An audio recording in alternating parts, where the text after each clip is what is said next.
Man finds a hidden tunnel in his garden. He enters and becomes obsessed. John and his wife Mandy moved to a new house in Sacramento. John discovered a hidden tunnel while playing in the yard with their two kids and gave up his life to mine it for gold. But then Mandy discovered the truth about that tunnel. Before the video starts, please subscribe to join our community. Your support helps us grow, and hit the notification bell to stay updated with our latest content. This will be our new home, it's perfect. John beamed at his wife Mandy when they closed on the house. They had two children, Anna and Eric, and Mandy was expecting their third baby, so they needed to move to a bigger place. This house is lovely to raise a family. It's a great neighborhood, and you guys are going to love it. Their realtor Manuel said, "I've lived in Sacramento all my life, and I wouldn't want to raise kids anywhere else." They both smiled at Manuel and left after signing some paperwork. They finished moving their stuff a couple of months later and settled in their new home. They all loved it, and their children had made friends with some of the neighborhood kids already. One day, some of them came over and John played soccer with them in their backyard. Eric kicked the ball beyond the bushes, and John went to find it.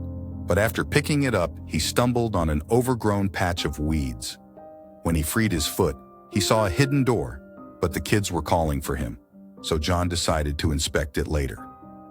With a flashlight in hand, he took off all the weeds, opened the hatch quickly, and discovered a staircase leading inside. Upon descending the stairs, he discovered that it led to an empty tunnel, but his flashlight caught a few gold reflections stuck to the wall. Could this be? John marveled at first. In 1848, a man discovered pieces of gold in the Sacramento Valley, and that event shaped American history. John was a huge history buff and thought this could be a hidden, untapped mine. He told Mandy about it, but she wasn't skeptical about it.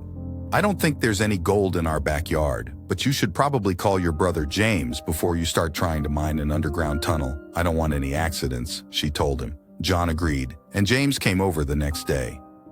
They easily grabbed the pieces that reflected in the light during his first visit, but it was difficult to tell if they were gold. They weren't experts in the matter. "I don't know, John. Maybe they're just golden rocks. This might not be what you're expecting," James speculated. "It has to be. I looked it up last night. We are right at the center of the gold rush, but it might not have been discovered well.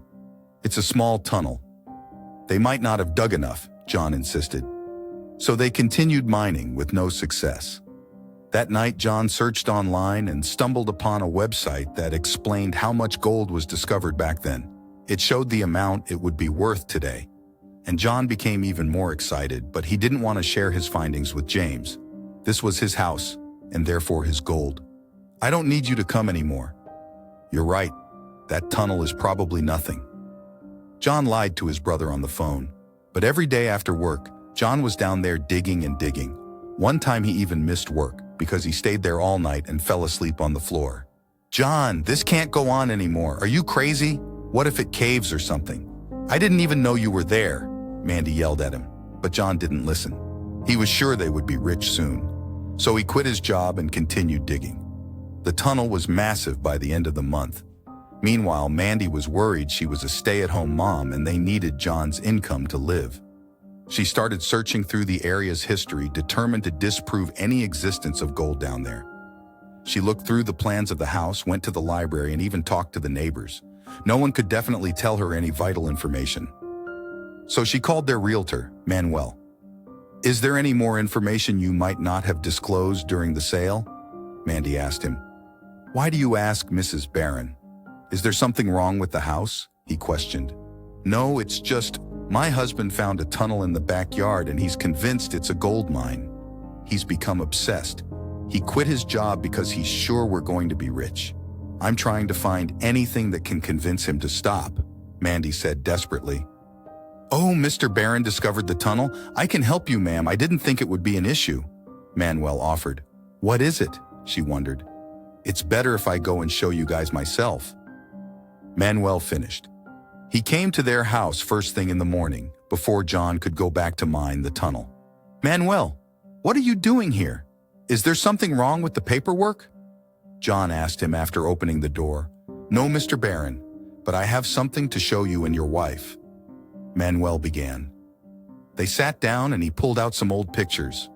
I grew up in this house and several generations of my family did too. Oh my God, Mandy exclaimed. John was suspicious and frowned at Mandy.